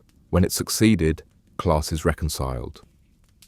Everyone prayed to Hapi because everyone depended on him. Nature itself enforced balance. Thus, Egypt survived millennia not by crushing class differences, but by weaving them into one fabric. Peasants bore weight, middle ranks stitched, nobles glittered, temples sanctified, festivals soothed, Pharaoh embodied. Odd, fragile, unfair, yet enduring. The classes touched daily in bread, in taxes, in markets, in festivals, in prayers. Their interaction was the true miracle, a society unequal but united, unequal but stable. Our next story will focus on the story of Blackbeard, known as one of the most dangerous pirates in the Caribbean. Before he sets the Caribbean whispering, he is a face you would not notice on a crowded quay. A tall, broad-shouldered sailor with the weather in his skin and the sea in his stride. His land name is Soft, Edward Thatch, or Teach, the clerks can't agree, and the records won't help you. Born probably in Bristol, or at least formed by it, a city whose smell is tar and molasses. He learns his letters enough to sign a paper and his knots enough to save his life. Then war takes those hands. The War of the Spanish Succession, which merchants call Queen Anne's War, rings the Atlantic like a towel. Convoys, prizes, burning sugar, privateers with royal commissions that turn robbery into patriotism. He finds himself on Jamaica, one of England's thorns in Spain's side, a privateer with a legal piece of paper and an illegal glint in his eye. He learns how to run down a Spanish coastal bark under a press of canvas and how to bring her to without ruining her hull. He learns the weight of a swivel gun as it kicks, the way a boarding axe bites into planking, the way a man's courage is larger in the tavern than on the rail. Peace ends his pay as abruptly as a snapped mast. In 1713, the treaties are signed. Commissions dry up, dockyards empty. Men who have lived by sanctioned violence discover that London's gratitude is as thin as the paper it was printed on. The Caribbean is full of sailors with muscles and no masters, and 100 islands whose governors enjoy rich salaries and quieter consciences than their customs officers. Trade blooms, so does theft. There is a place for men like him. New Providence Island in the Bahamas, a low green scrape with a harbour like a cupped hand, where the wreck of imperial law collects. Here, the survivors of war invent a republic without sermons. They beach prizes under the guns of Fort Nassau, whose cannons are more decoration than threat. They stockpile barrels of beef and kegs of powder. They mend rigging with voices hoarse from rum and laughter. No admiral controls them. They hold councils under awnings. They vote on courses and targets. They punish cowards with marooning and replace captains with a roar. He drifts there the way driftwood always finds the tide. In the sand-banked streets of Nassau, where every other man carries a pistol under his sash and the tavern doors never meet the jambs, he meets Benjamin Hornigold, a privateer turned pirate who has made a career of never attacking English ships, a scruple that will not last forever. Hornigold needs good officers. The tall Bristol man needs a purpose. He ships with Ben and learns the trade in its unvarnished form. It is not only seamanship that piracy requires, it is theatre. He watches Hornigold walk the deck with a speaking trumpet that turns commands into thunder. He watches French and Spanish captains surrender at the sight of a crowded rail full of scarred men without uniforms. He learns the economy of violence. The fastest boarding is the one that never happens, because fear did the work first. He learns that a ship is a voting machine, and that a captain rules only by consent and charisma. He learns to carry 2 pistols in a sash because 1 misfire is an argument and 2 misfires are a funeral. His rise is quick as a squall. He takes prizes under Hornigold's pennant, and soon, when Ben's conscience, really his calculation, won't let him attack English ships and the crew's hunger will, they part. The tall man takes a sloop of his own, small and wicked fast, and proves he can run her like a violin, sliding downwind to take a merchantman on her quarter, luffing up to drop grapnels, swarming over the rail with a handful of men whose knives glint like smiles. He brings back prizes, settles disputes without spilling blood, divides shares by the articles the crew swore to. A captain's extra portion, a gunner's allowance, a promise that a man who loses a limb will receive compensation out of the common stock. Democracy with a cutlass in its belt. The world begins to learn his chosen name. It is not the one his mother gave him. It is the one he carves into rumour, Blackbeard. He cultivates it like a garden. The beard is real, thick as rope and long as a forearm, but the legend is in the adornment. Before battle, he weaves slow matches, lengths of braided cord soaked in saltpetre, into his beard and under his hat, lights them and lets them smoulder. The smoke pours around his face. His eyes gleam through it like banked coals, and his silhouette grows until the men opposite him forget how to calculate odds. He wears a broad sash stuffed with pistols. He slings a cutlass with a basket hilt. He ties scarlet ribbons in his beard sometimes because terror loves theatre. In November 1717, hunting off Martinique, he comes across a prize that will alter the scale of his life. A large French slaving ship called La Concorde, sick with fever and heavy with human misery. He takes her with the cold efficiency of a man who knows how to fight without breaking a thing he wants to keep. He clears her decks, puts the weak ashore, recruits the strong, and refits her for a new purpose. 36 guns bristle out of her ports. Her French name sinks.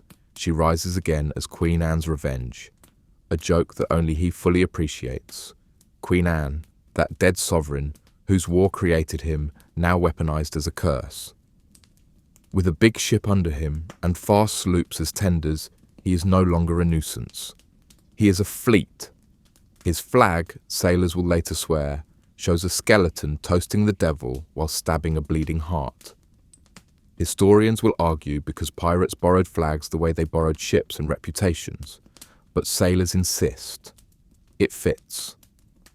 Flags are language. The Skull and Bones is a sentence. Blackbeard's is a paragraph. He knows that a flag can do the work of a cannon. He hoists it only when he must. Often he flies the flag of the nation whose ship he is running down, or none at all, until the moment a telescope on the other quarter rail fills with smoke and the truth. He builds a reputation for fairness that is almost a strategy. When a ship strikes without forcing him to waste powder or blood, he keeps his promises, lets her crew go free, even give them a sloop to limp home in, sometimes leave them with food. Word runs faster than the wind. Blackbeard will not slaughter if you are sensible. Captains begin to lower flags sooner. Merchants bleed less slowly. His men grow rich more quickly. Violence is a cost. Intimidation is profit. New Providence is his winter home and his parliament. There the captains, Vane, Rackham, Charles Bellamy before the sea took him, drink and argue. Articles are read aloud by men who learned letters in the forecastle. No gaming for money in the company, lights out after 8, equal votes in plunder, musicians rest on Sabbath unless the captain pleases otherwise. If you steal from a brother, marooning. If you strike a man, your arms pinned back and tied to the mainmast till you remember your manners. If you desert in battle, death. In those hot taverns, where the floorboards are sand and the roof is stories, Blackbeard learns to be both king and councilman. The year 1718 puts him on every map. Carolina's coast is fat and slow with rice and indigo. Its harbour at Charlestown is narrow and shallow enough that a large ship can string a net across it with a few anchored tenders. In May he arrives with Queen Anne's Revenge, a captured ship renamed Adventure, and a handful of smaller prizes, and he makes himself a fact. He lays his ships athwart the channel like a wolf in a doorway. Inside the harbour, merchants look at each other and then at the sand in their hourglasses. Outside it, Blackbeard waits and lights slow matches. He does not ask for gold. He demands a chest of medicines, mercury, emetics, opiates, because venereal disease is as sharp an enemy as any captain. The town tries to stall. He seizes hostages from a packet boat, puts them in the hold, lets rumour do part of his work. The governor of South Carolina, whose voice was loud a week ago, goes quiet. Physicians' boxes are carried to the quay with a speed that astonishes their usual bearers. The hostages later report that their treatment was rough in the rumour and unexpectedly courteous in the reality. Blackbeard returns them unspoiled and fires a salute as he clears the harbour. Charleston wipes its brow. London frowns. The name Blackbeard is now printed in newspapers an ocean away. It is around this time, when he is richest and most notorious, that he shows his canniness about law. Word comes that London is fed up. Woodes Rogers, himself a former privateer, is appointed governor of the Bahamas with 2 tools, a royal pardon for pirates who surrender and a squadron to hunt those who do not. Aye, Blackbeard calculates. He takes Queen Anne's Revenge north to North Carolina's shallows, where big British men of war run aground and local governors need friends with cannons. He runs the ship onto a bar at Beaufort Inlet. Accident or strategy, witnesses will argue forever, transfers loot to the sloop Adventure and heads into Pamlico Sound. There he presents himself at the little town of Bath with a face of innocence and a humble petition. Governor Charles Eden, who enjoys the smell of money as much as any human, grants him the king's pardon. He is 20-something, tall, bearded, scarred, a man whose legend is larger than his logbook, and now, on paper, he is clean. For a while. In the meantime, he settles into the Sound like an eel, deeper than the law's net, and tinkers with a new economy, smuggling with a seal of approval. A sloop slides out to sea, finds a French sugar ship, brings her into Ocracoke Inlet under French colours. A colonial court in Bath condemns the prize as wreckage. Suddenly, Blackbeard has a legal title to stolen goods. The governor's share is weighed with decorum. The men drink to the king. On deck, under a sky so blue it mocks the ocean, Blackbeard stands with smoke in his beard and 8 pistols in his sash, and scares men into handing him everything he wants without giving them the spectacle of killing. That is the art he practices, a violence deferred until it must be spent. He has learned that fear is cheaper than blood and that a story can sail faster than any sloop. He is, for the moment, on top of the world he built out of other men's cargo and his own imagination. The smoke that wreathes his face is theatre. The rage in his eyes is partly deliberate. The democracy in his crew is hard and real. His enemies have names, Rogers, Spotswood, Maynard, but he has not yet met them with steel. For now there is rum in Nassau, rice in Carolina, quiet in Bath, terror in Charleston, and a ship called Adventure riding at anchor in waters so shallow you can walk to her when the wind fails. The legend is now larger than the man, but the man directs it with a hand as steady as any helmsman's at a tricky inlet. In the next act, the legend will meet a lieutenant's stubbornness in a creek lined with reeds, and Blackbeard will discover whether smoke can save a man whose feet are wet and whose deck is crowded. Tonight, though, the slow matches are smouldering, the crew is laughing, the shares are counted, and a name that was once just a clerk's guess, Thatch or Teach, has vanished beneath the one he wrote himself in fire. The Queen Anne's Revenge dies on a sandbar, but the man who commanded her survives. June 1718, Beaufort Inlet. The French-built ship that had carried him into fame grinds herself into shoals and will not be freed. Witnesses will forever argue whether it was accident or trick. Some say he ran her aground carelessly while drunk. Others swear he did it deliberately, to shed crew, to divide treasure with fewer mouths. Whatever the truth, the great hulking ship is left to rot, her guns salvaged, her hull splintered by waves, but her captain still commands fear. He brings what remains, sloop Adventure and a few others, into Pamlico Sound, North Carolina. The water there is shallow, twisting, lined with reeds and marsh. Big warships cannot follow. Small sloops dart like fish among inlets. It is a pirate's labyrinth, and Blackbeard knows its bends within weeks. From his anchorages at Ocracoke, he can slip out to sea, take prizes, and slide back before any colonial patrol guesses which creek hides him. Governor Charles Eden, whose house in Bath smells of tobacco and Spanish coin, welcomes him with a lawyer's smile. Blackbeard accepts the king's pardon formally, bows in church as if respectability were a cloak he can wear for a Sunday morning. But by Monday, the cloak is tossed aside. He continues to take ships, French, Spanish, sometimes even English, brings them into Ocracoke and arranges condemnations through friendly officials. Paperwork transforms piracy into legality. Smuggling flourishes under Eden's lazy gaze. The governor takes his share, the pirate buys peace. Bath becomes uneasy neighbour. Townsfolk watch a tall man with braided beard and pistols strut through dusty streets, spending coin freely in taverns, laughing with merchants, sometimes hosting feasts where barrels of rum empty into bowls. Children stare at ribbons in his beard. Women whisper behind shutters. Men shake heads, but accept the trade he brings. He even marries, again, or perhaps for the first time. Records are vague. The ceremony is performed by a local justice. The bride is young, maybe 16.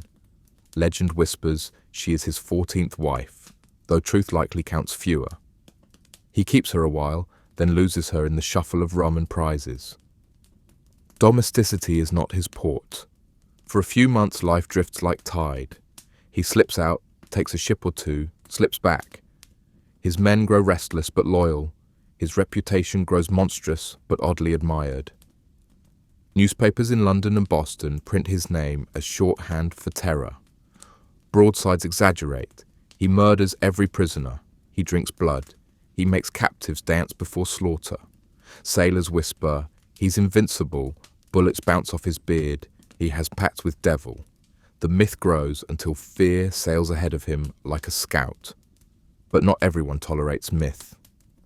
To the north, Governor Alexander Spotswood of Virginia has no patience for Eden's indulgence. Virginia's tobacco fleets pass dangerously close to Ocracoke. Merchants complain of losses, insurance premiums climb. Spotswood, ambitious and stern, decides that Eden is either incompetent or corrupt.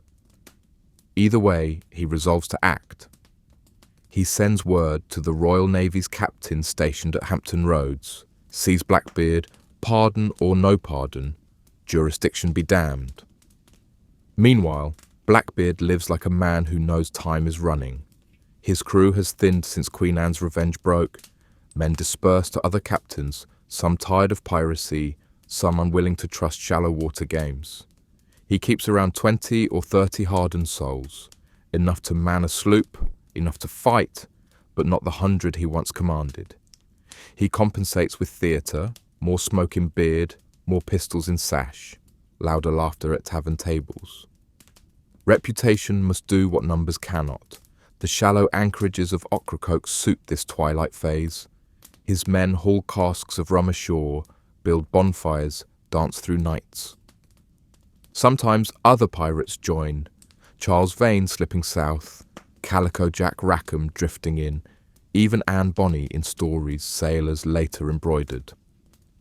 Ocracoke becomes pirates' parliament, ships moored side by side, decks crowded with men boasting, drinking, swearing oaths. Locals call it Rogue's Harbour. One tale survives from this time, a great feast where Blackbeard toasted the devil himself, set fire to his beard matches, and declared that only death or damnation could stop him. His men cheered, some nervously, some with real faith. Whether the story is true or sailor's embroidery, it captures the atmosphere. Bravado covering anxiety, theatre covering dwindling strength. By autumn 1718, he has fewer friends. The king's pardon is fraying, governors whisper, London's patience thins. Blackbeard still holds terror like a torch, but the wind is rising. Spotswood sharpens his plan. Hire Lieutenant Robert Maynard of HMS Pearl. Give him 2 sloops and send him quietly south. No proclamations, no formal warrant, just steel and secrecy. Virginia will rid itself of a pirate, even if Carolina pretends not to see. Blackbeard, oblivious or resigned, continues to live as if immortal. He roams Pamlico Sound, boards the occasional merchant, spends coin in Bath, drinks with his men at Ocracoke. But the legend that once grew faster than his enemies now attracts them. The noose is tightening, and the man who built his life on smoke and fear is about to discover how little smoke can hide when muskets fire at close range.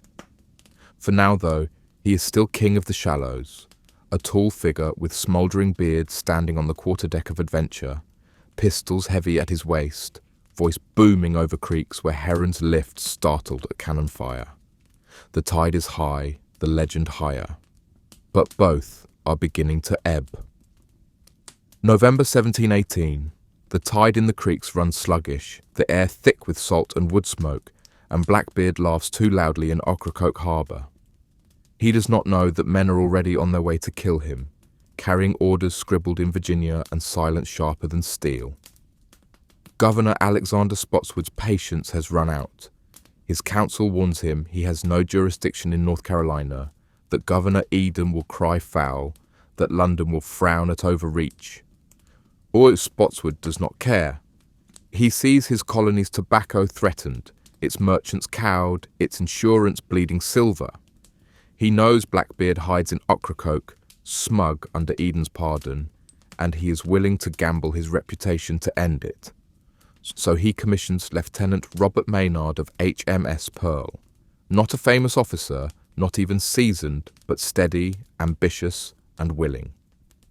Maynard is given 2 sloops, Ranger and Jane, light enough to slip into shoals, manned by about 60 sailors and marines. No big warships, they would run aground in Pamlico Sound. Just these shallow craft, armed with muskets, cutlasses, and a handful of cannon. Quietly they sail south, hugging Virginia's coast, entering Carolina waters under cloak of rumour. The sea around them grows emptier as they descend. Merchants avoid Ocracoke, fearful of capture. Fishing boats keep distance. Maynard drills his men in boarding tactics, loads pistols, sharpens cutlasses. He tells them Blackbeard is fierce, cunning, theatrical, but mortal. Still, he cannot keep sailors from whispering stories. That the pirate's beard smokes with hellfire, that bullets bounce off his chest, that he has struck a bargain with the devil. Some laugh, some cross themselves, all sharpen blades. Meanwhile, at Ocracoke, the pirate's fleet is thinner than ever. Blackbeard has only his sloop Adventure, with perhaps 20 to 30 men. The rest of his companions have scattered, pardoned, captured, or drifted elsewhere. Still, he holds court in his shallow haven.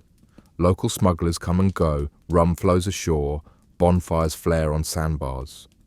One night he feasts with fellow pirates Israel Hands and others, firing pistols in drunken games, singing until dawn. He tells them he does not care if the devil takes him. Whether bravado or prophecy, the words stick. Bath's citizens grow uneasy.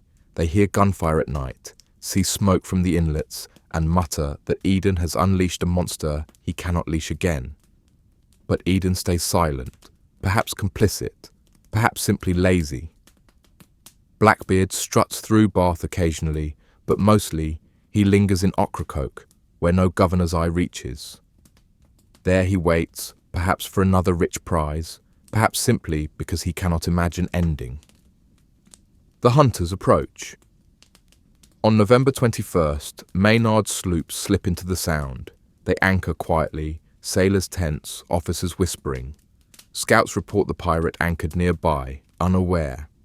Maynard plots. Attack at dawn, surprise him before he can flee. That night, the sailors of Ranger and Jane sleep fitfully, weapons beside them. Some write quick notes to be sent if they live. Others drink rum in silence. Maynard himself studies charts, rehearses manoeuvres. He knows his ships are lightly armed, his men outnumbered if Blackbeard's crew fights hard. His only advantage is surprise and determination. At Ocracoke, Blackbeard drinks deep. A captured merchant captain, held briefly, later reports that the pirate toasted, "Damnation seize my soul if I give you quarter or take any from you." Whether true or sailor's embroidery, the line fits him. He sits on deck, beard braided with ribbons, pistols gleaming in sash, laughing as flames from a bonfire flicker across his smoke-wreathed face. His men cheer, but unease creeps in. They know their numbers are thin, their supplies low, their enemies growing bolder. But none dare say it. Blackbeard's will is command. The night deepens. Marsh birds cry, wind rattles rigging, waves slap against sloop hulls. In the darkness beyond, 2 Virginia sloops drift closer, sails reefed, lanterns doused, crews crouched silent. Tomorrow, dawn will bring smoke, steel, blood, and the end of a legend. For now, the pirate sleeps on his deck, pistols loaded, cutlass ready, beard smouldering faintly as embers die. In his dreams, perhaps he still rules Charleston Harbor, still commands Queen Anne's Revenge, still strides Nassau's taverns like a king. In reality, he has hours left. November 22nd, 1718.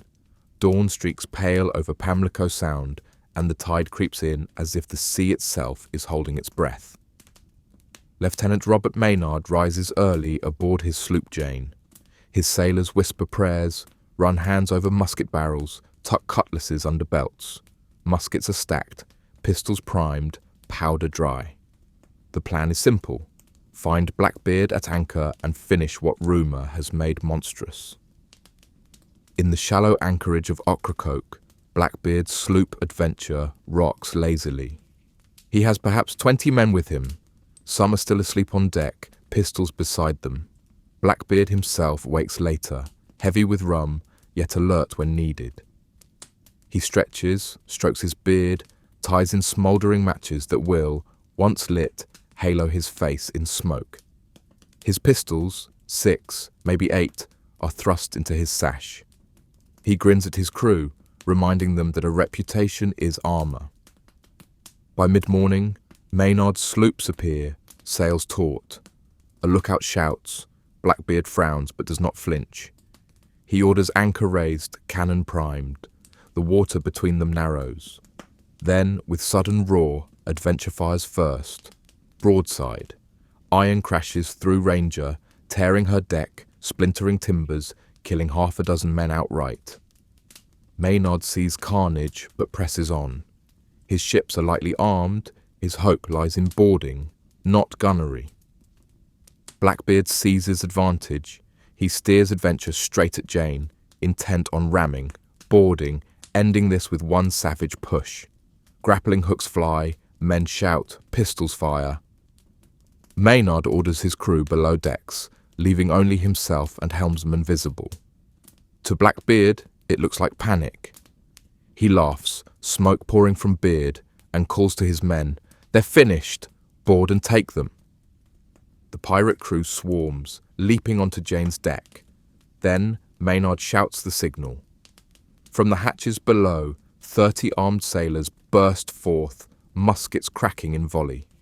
The surprise rips into Blackbeard's men, dropping several instantly. Chaos erupts. Pistols fire, cutlasses ring, axes bite wood and flesh. The battle collapses into brutal intimacy. No more cannon, just steel and muscle. Blackbeard himself storms forward, a giant among men, smoke curling round his face, eyes blazing. He fires pistols, wields cutlass, roars curses. Maynard meets him near the mainmast. They clash, blade against blade. Witnesses later swear the pirate fought like a demon, driven by rage or prophecy. He parries Maynard's sword, slashes with cutlass, presses forward even as blood streaks his chest. Musket fire cracks again. Blackbeard staggers but does not fall. Sailors swear he took 5 bullets, 20 sword cuts, and still advanced. He fights on, strength unnatural, face a mask of fury and smoke. Maynard grapples, men pile in, hacking, stabbing. Finally, one sailor slashes deep into Blackbeard's neck. The pirate roars, swings again, then crumples, bleeding, still grasping cutlass until it falls from his hand.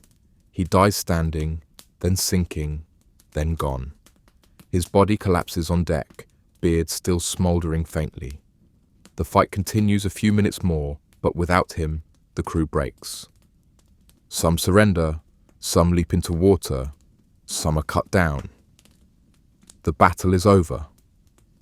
Maynard stands over the corpse, chest heaving, uniform torn, sword dripping. His men gather, bloodied but victorious. The pirate's body is examined, shot 5 times, cut more than 20, wounds that would have killed any other man twice. Still, he fought until last breath. The sailors murmur, half in awe, half in relief. The devil's bargain, if there was one, has expired. To prove victory, Maynard orders the head severed. The grisly trophy is hung from Jane's bowsprit, black beard streaming in the wind. The body is thrown overboard. Sailors swear it swam around the ship 3 times before sinking. Legend blooms instantly, fed by fear and fascination. By afternoon, Pamlico Sound is quiet again. Ocracoke's reeds sway, gulls cry, and the tide washes blood from decks. Maynard tends to his wounded, counts his dead, and writes dispatch. Blackbeard is no more. The name that terrorized merchants, defied governors, and outwitted fleets is now a head on a pole. But death is not erasure. Within days, word spreads. In Bath, whispers ripple. Eden betrayed him. Spotswood overreached. Maynard struck without right. In Charleston, merchants cheer relief. In London, broadsheets print lurid tales. The monstrous pirate who burned ships, drank blood, took 14 wives, slain at last in heroic fight. Some truth, much embroidery. But legend thrives better than fact. The man was Edward Thatch, Bristol sailor turned privateer turned pirate. The myth is Blackbeard, demon of the Caribbean, whose beard smoked, whose eyes glowed, whose death was written in bullets and blood. On November 22nd, 1718, those two identities fused forever, and history could not untangle them. The creek at Ocracoke is quiet now. The smoke has drifted away, the gulls circle, and the reeds whisper as if nothing happened. But on the deck of Jane, Lieutenant Robert Maynard wipes his blade, looks at the heap of pistols stripped from Blackbeard's sash, and gives the order that will turn a dead pirate into an immortal story. Cut off the head. The sailors do it grimly, some with awe. The head is heavy, beard still braided, matches still blackened from smouldering. They lash it to a line and hoist it high from the bowsprit, a grotesque figurehead. As Maynard's sloops beat north toward Virginia, the grisly trophy leads the way, beard streaming in the salt wind. Merchant ships scatter at the sight. Fishermen cross themselves. The message is clear. The terror of the Caribbean has been hunted down, silenced, reduced to proof on a stick. Back in Virginia, the politics begins. Governor Spotswood crows victory. He writes dispatches to London boasting that he has rid the colonies of their greatest pirate. He parades the head through Hampton Roads, nailed to a pole at the mouth of the James River, where every ship sailing in or out sees it. For weeks, the blackened skull glares over the tide, a warning in bone. Local tales say sailors spat at it for luck, or touched the beard as charm, or swore oaths by it when rum loosened tongues. The head becomes a landmark as much as a trophy. But not everyone cheers. In North Carolina, Governor Charles Eden fumes. Maynard and Spotswood had no jurisdiction there. They crossed colonial boundaries without warrant, violated royal protocol, exposed Eden's own corruption in the process. Eden had pardoned Blackbeard, turned a blind eye to smuggling that lined his pockets, and now his rival governor had cut the knot with steel. Accusations fly. Eden condemns Spotswood as overreaching. Spotswood retorts that Eden was complicit. The dead pirate becomes weapon in a political duel. Meanwhile, Maynard's men argue over prize money. They expected treasure in Blackbeard's hold, the legendary hoard of gold and jewels whispered by sailors. Instead, they find barrels of sugar, cocoa, cotton, indigo, and a few chests of coin. Profitable, yes, but no king's ransom. Disappointed, they squabble over shares, petition courts for reward. Some curse Maynard for taking more than his portion. Piracy may be dead, but greed is alive. And the legend? It grows faster than rumour ever did. Newspapers in London and Boston seize the story. Infamous pirate slain in Carolina. Broadsides exaggerate, turning the fight into epic. They claim Blackbeard had 14 wives, that he stabbed men for amusement, that he drank rum mixed with gunpowder, that he laughed while shot 5 times. Some tales say his body swam around Maynard's ship 3 times before sinking. Others swear his ghost stalks Ocracoke shoals, lantern swinging in hand, beard still aflame with smoke. Fear loves detail, and detail multiplies. Merchants breathe easier. Insurance rates dip, convoys sail with less dread. The Atlantic feels safer, but sailors miss him strangely. In taverns from Nassau to London, they tell stories with admiration, hidden inside fear. He was cruel, yes, but also cunning. He treated captives roughly in rumour, but some truth says fairly, sparing lives when surrender came swiftly, punishing betrayal more than weakness. He made a fortune from terror, but spilled less blood than men with fewer songs. Among sailors, respect lingers. Back in Bath, whispers circulate. Some claim Eden secretly mourns his lost ally. Others insist townsfolk cheer relief, glad the smoke no longer curls over inlets. A few widows curse his name, the men lost to his crew or his raids. Children still boast they saw him stride through streets with beard braided in ribbons, pistols heavy at waist. Memory in Bath is uneasy, part shame, part pride. London, far removed, reshapes him for its own appetite. Pamphlets print lurid woodcuts, Blackbeard with devil horns, Blackbeard stabbing angels, Blackbeard roasting prisoners alive. None true, all profitable. Ballads sing of his beard aflame, his cutlass flashing, his head nailed on a pole. For a public hungry for stories of empire and chaos, he becomes both cautionary tale and guilty entertainment. What remains of the man? Edward Thatch, if that was his name, vanishes under legend. He was sailor, privateer, pirate, smuggler, husband perhaps many times, drinker, fighter. He built his power on theatre, smoking beard, wild eyes, flags with skeletons. He understood that fear was cheaper than blood, that surrender was better profit than slaughter. He turned himself into myth while alive, and in dying, the myth consumed him. His death marks more than end of one man. It signals the beginning of the end for the great age of Caribbean piracy. The 1710s and 1720s had been chaos. Nassau's rogue republic, ships flying Jolly Rogers from Africa to the Carolinas, governors bribed and merchants robbed. But London was tightening grip. Woodes Rogers in the Bahamas, Maynard in Virginia, treaties with Spain and France all strangled the freebooters. Blackbeard's head on a pole is symbol, the last great terror silenced. Within a decade, piracy in the Caribbean is not vanished, but broken, reduced to scattered raiders, not fleets. And yet, centuries later, his name still clings to salt air. Ocracoke Islanders whisper that on stormy nights you can see his lantern moving through the marsh, searching for head lost to Maynard's trophy. Fishermen swear that strange lights beneath water are his ghost rising. Tourists walk beaches and imagine smoke curling from reeds. Writers from the 18th century pamphleteers to the 20th century novelists to the 21st century filmmakers plunder his story as ruthlessly as he plundered ships. The real man disappears. What remains is archetype, the pirate with wild beard, pistols at sash, fearless to the end, shot 5 times, cut 20, still fighting. His enemies killed him, but in killing him, they immortalized him. At Ocracoke today, a marker stands where creeks meet. Local stills call waters Teacher's Hole. The reeds rustle, the tide slides in, gulls wheel overhead. The place is ordinary, except for memory.